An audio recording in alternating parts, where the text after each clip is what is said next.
भाजपा ने राहुल गांधी की वोटर अधिकार यात्रा में एमके स्टालिन और रेवंत रेड्डी के शामिल होने पर तीखी प्रतिक्रिया दी है। बीजेपी ने आरोप लगाया है कि कांग्रेस ने बिहार का अपमान करने वालों को स्टार प्रचारक बनाया है। केंद्रीय मंत्री गिरिराज सिंह ने कहा कि स्टालिन और रेवंत को बिहार बुलाने पर राहुल गांधी को माफी मांगनी होगी, नहीं तो उन्हें चुनाव में इसका अंजाम भुगतना होगा। राहुल गांधी ने मुजफ्फरपुर में वोट चोरी को लेकर बीजेपी पर जोरदार हमला किया है। उन्होंने कहा कि गुजरात मॉडल असल में चोरी का मॉडल है और पहले इसके सबूत नहीं थे, इसलिए वे चुप थे। राहुल गांधी ने आरोप लगाया कि बीजेपी और चुनाव आयोग मिलकर वोटर लिस्ट में नाम काट रहे हैं और बिहार में 65 लाख नाम हटाए गए हैं, जिसका सबसे ज्यादा असर दलित, पिछड़े, अल्पसंख्यक और गरीब वर्गों पर पड़ा है।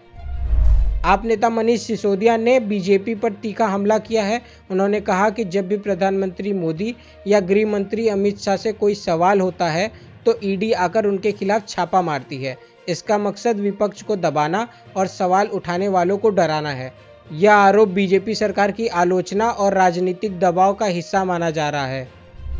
कांग्रेस ने अमेरिका द्वारा भारत पर 50% टैरिफ लगाए जाने पर गंभीर चिंता जताई है। छत्तीसगढ़ के मुख्यमंत्री भूपेश बघेल ने इस मुद्दे पर बात करते हुए कहा है कि उद्योग और व्यापार को बचाने के लिए तत्काल प्रभाव से प्रभावी कदम उठाने की जरूरत है। रक्षा मंत्री राजनाथ सिंह ने मऊ में आयोजित रण संवाद कार्यक्रम के दौरान कहा कि भारतीय सेना को किसी भी संभावित युद्ध के लिए पूरी तैयारी रखनी चाहिए, चाहे वो 2 महीने का हो, 1 साल का हो या 5 साल का लंबे संघर्ष वाला युद्ध हो।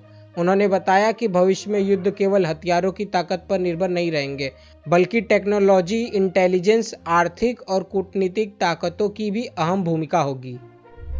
राहुल गांधी ने गुजरात की कुछ गुमनाम पार्टियों को मिले 4300 करोड़ रुपए के चुनावी चंदे को लेकर चुनाव आयोग पर हमला बोला है।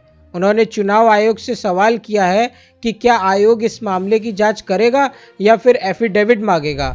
राहुल गांधी ने मोदी पर आरोप लगाया है कि उन्होंने पाकिस्तान स्थित आतंकी कैंपों पर भारत की सैन्य कार्रवाई तुरंत बंद कर दी, जो कि अमेरिका के दबाव और ट्रंप की धमकी के चलते हुआ। डोनाल्ड ट्रंप ने रूस को चेतावनी दी है कि यदि उसने जल्द से जल्द यूक्रेन के साथ युद्ध बंद नहीं किया तो उसे कड़े आर्थिक प्रतिबंधों और टैरिफ का सामना करना पड़ेगा। ट्रंप ने कहा कि वे युद्ध को खत्म करना चाहते हैं, लेकिन यदि रूस शांति वार्ता में कोई प्रगति नहीं करता है तो वे रूस के अर्थव्यवस्था पर दबाव बढ़ाने के लिए और सख्त कदम उठा सकते हैं। प्रधानमंत्री नरेंद्र मोदी ने अमेरिकी राष्ट्रपति डोनाल्ड ट्रंप के 4 बार कॉल का जवाब नहीं दिया है, जिसकी वजह एक जर्मन अखबार FAZ ने अपनी रिपोर्ट में बताई है। इस रिपोर्ट के अनुसार मोदी की यह रणनीति एक सोचा समझा कूटनीतिक कदम है ताकि वो ट्रंप की डील मेकिंग शैली की चालाकी से बच सके। पीएम मोदी ने स्वदेशी को हर भारतीय के जीवन का मंत्र बताया है और नागरिकों से अपील की है कि वो स्वदेशी उत्पादों को अपनाएं, क्योंकि इससे देश की आत्मनिर्भरता बढ़ेगी और रोजगार के नए अवसर पैदा होंगे।